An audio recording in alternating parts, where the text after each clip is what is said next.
Muy buenas tardes, licenciado. Mi nombre es Melanie Jacome y voy a hablarles un poco de los temas de la quinta unidad. El primer tema es las bases biológicas de la conducta. Pues el estudio de estas bases supone un nexo de unión entre dos disciplinas, la psicología por un lado y la biología por el otro.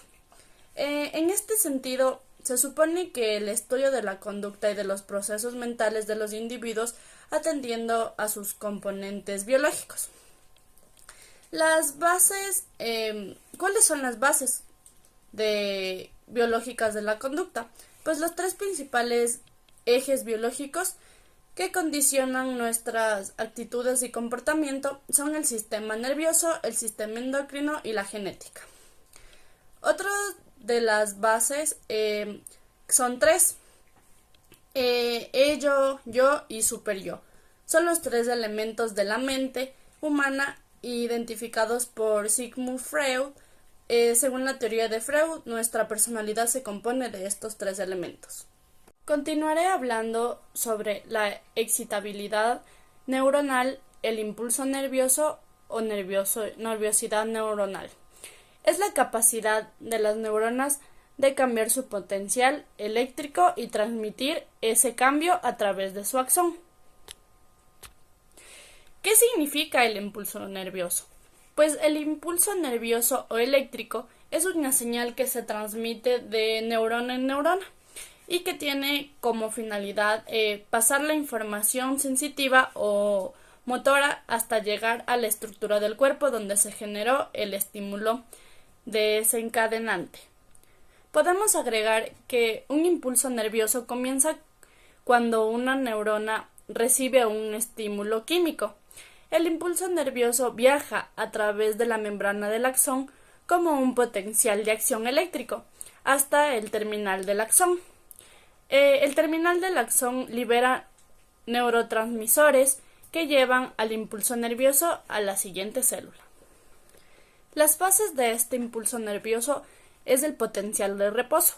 Este es el primer paso, donde supone un estado basal en el que aún no se ha producido alteraciones que conduzcan al potencial de acción.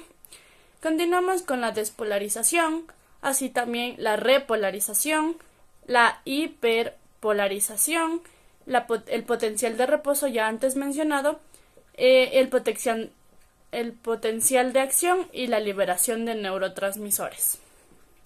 ¿Dónde se genera más el impulso nervioso?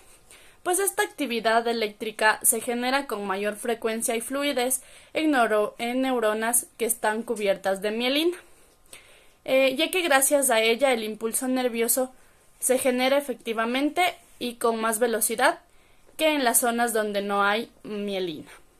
Hablaré también de la sinapsis, que es otro de los temas de esta unidad. Esto tiene que ver también con el sistema nervioso ya antes mencionado. Pues este espacio es un espacio entre el extremo de una neurona y otra célula. Los impulsos nerviosos que se transmiten habitualmente a la célula vecina por medio de sustancias químicas que se llaman neurotransmisores. La neurona libera los neurotransmisores y otra célula de al lado, llamada la sinapsis, los recibe.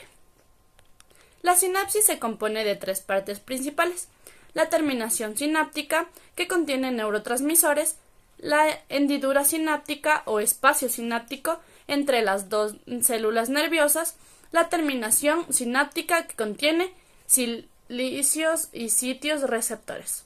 ¿Por qué ocurre la sinapsis? Pues bueno, el impulso nervioso que recorre la neurona y cuando llega a sus dendritas, una especie de brazos deshilachados, salta hasta la siguiente neurona mediante la sinapsis, que se produce a través del intercambio de sustancias químicas ya antes mencionadas, neurotransmisores.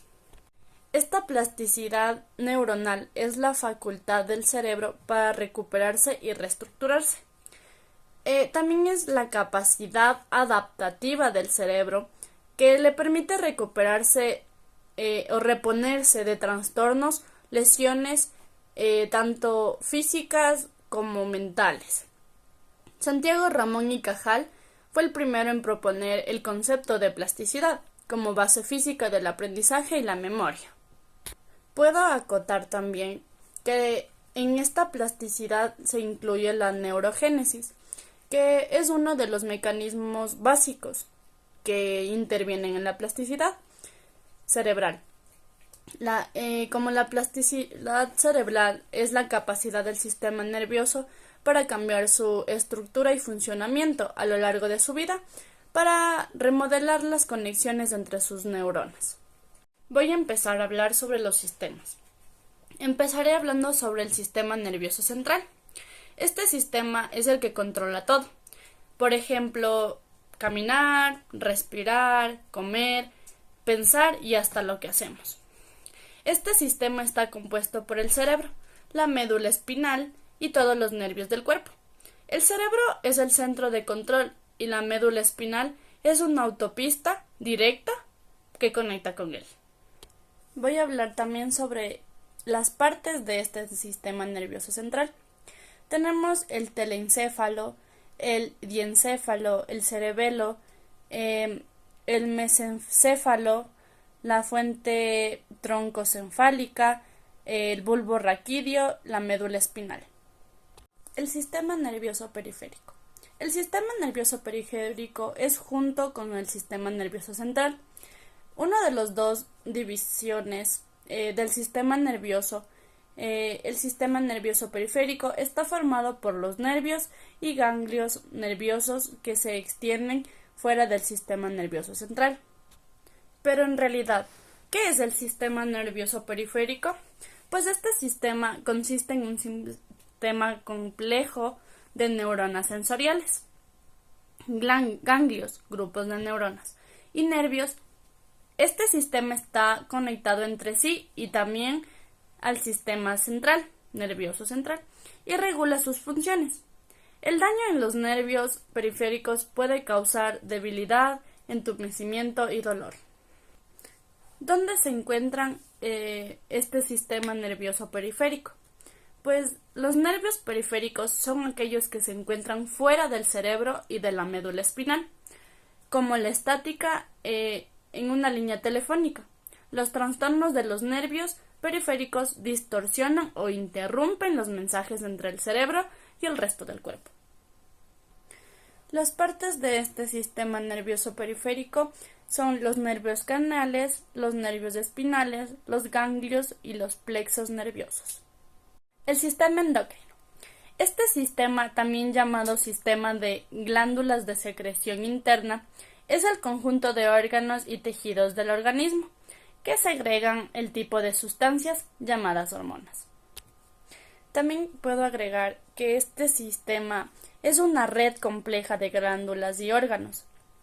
Emplea hormonas para controlar y coordinar el metabolismo interno del cuerpo, la homeostasis, el nivel de energía, la producción, el crecimiento, el desarrollo y las respuestas a lesiones, estrés y factores ambientales. ¿Qué es lo que regula este sistema endocrino? Pues este sistema endocrino regula la cantidad que se libera de cada una de las hormonas. Esto depende de la concentración de hormonas que se vaya en la sangre o que haya en la sangre, o de la concentración de otras sustancias, como el calcio en sangre. ¿Cuáles son las principales glándulas endocrinas? Las glándulas suprarrenales, el hipotálamo, los islotes de Langerhans en el páncreas, los ovarios, las glándulas paratiroides, las glándulas pineal, la hipófisis, los testículos. Cabe recalcar que las partes anteriores ya dichas son las partes fundamentales que conforman este sistema endocrino. Continuaré con el condicionamiento clásico. El condicionamiento clásico, también llamado condicionamiento pavloviano, es un condicionamiento respondiente. Es un modelo de estímulo, respuesta o aprendizaje por asociaciones, o es un tipo de aprendizaje asociativo que fue demostrado por primera vez por Ivan Pavlov. Este también es un tipo de aprendizaje asociativo, ya mencionado, cuyas primeras teorías se iniciaron con Iván Pavlov a finales del siglo XIX. El filósofo ruso, con sus experimentos con perros, sentó las bases de este aprendizaje. ¿Cuáles son los elementos o variantes de este condicionamiento? Pues realmente son 4. El estímulo incondicionado, el estímulo condicionado, la respuesta incondicionada y respuesta condicionada. ¿Cuáles son los objetivos de este condicionamiento? Pues tiene un objetivo claro. Consiste en aprender a relacionar estímulos o eventos de modo que nos hagan una señal para poder predecir los otros. También el condicionamiento clásico es el mecanismo más simple por el cual los organismos pueden aprender acerca de las relaciones entre estímulos y cambiar su conducta conforme con las mismas. ¿Cómo podemos aplicar este condicionamiento clásico? Pues este consiste en presentar el estímulo que provoca la respuesta que queremos eliminar, acompañado en un estímulo positivo, para que el sujeto lo perciba como poco amenazante. Con esta práctica se puede enseñar distintas respuestas ante un estímulo amenazante. Condicionamiento operante. El condicionamiento operante es una forma de enseñanza, mediante la cual un sujeto tiene más posibilidades de repetir las formas de conducta que conllevan consecuencias positivas y menos posibilidad de repetir las que conllevan consecuencias negativas o problemas negativos. Skinner, el psicólogo estadounidense, es considerado el principal divulgador del conductivismo, concentrándose en el estudio del aprendizaje. Planteó un nuevo tipo de condicionamiento llamado operante o instrumental, diferente al condicionamiento clásico o de respuesta. Este tipo de condicionamiento sostiene que una determinada conducta y una consecuencia, ya sea un premio o castigo, tiene una condición que nos lleva al aprendizaje. Este condicionamiento operante básico en el aprendizaje se compone de 2 elementos: la respuesta operante, que es la que se desea adquirir y se está motivando a realizar; el estímulo reforzador, que es el que se dispersa tras la ejecución correcta y es en cualquier estímulo que incremente la posibilidad de la respuesta.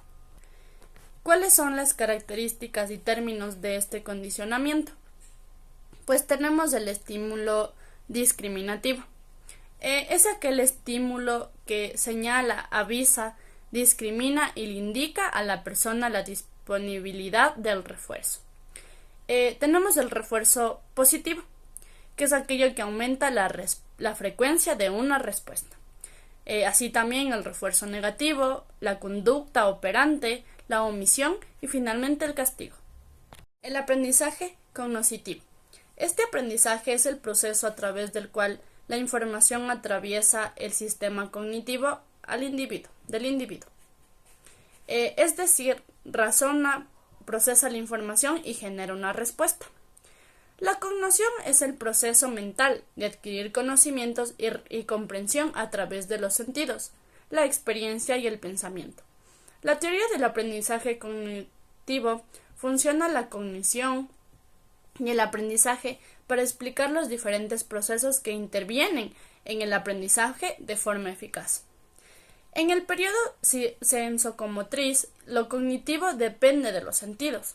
El aprendizaje cognitivo es el proceso en el cual la información ingresa al sistema cognitivo, es decir, procesa y luego desencadena una reacción. Para cerrar, hablando de los temas de la 5ª unidad, tenemos el desarrollo del ciclo vital. Pues en este se presenta el desarrollo del ciclo vital o la psicología en el desarrollo. La psicología del desarrollo es el estudio de los cambios que ocurren a la gente desde el nacimiento a la vejez. Todo lo concurrente a la persona cambia a lo largo del ciclo de vida. Pero los psicólogos se centran en cómo y por qué cambia la gente desde el nacimiento hasta la vejez, y así tenemos 3 aspectos importantes, como son el desarrollo del ciclo vital, que es que cambia a la gente desde el nacimiento hasta su vejez y las características individuales, la estabilidad de los seres humanos frente a este cambio, la herencia frente al ambiente. Muchas gracias por su atención. Recuerden, soy Melanie Jacome de la Universidad Nacional de Chimborazo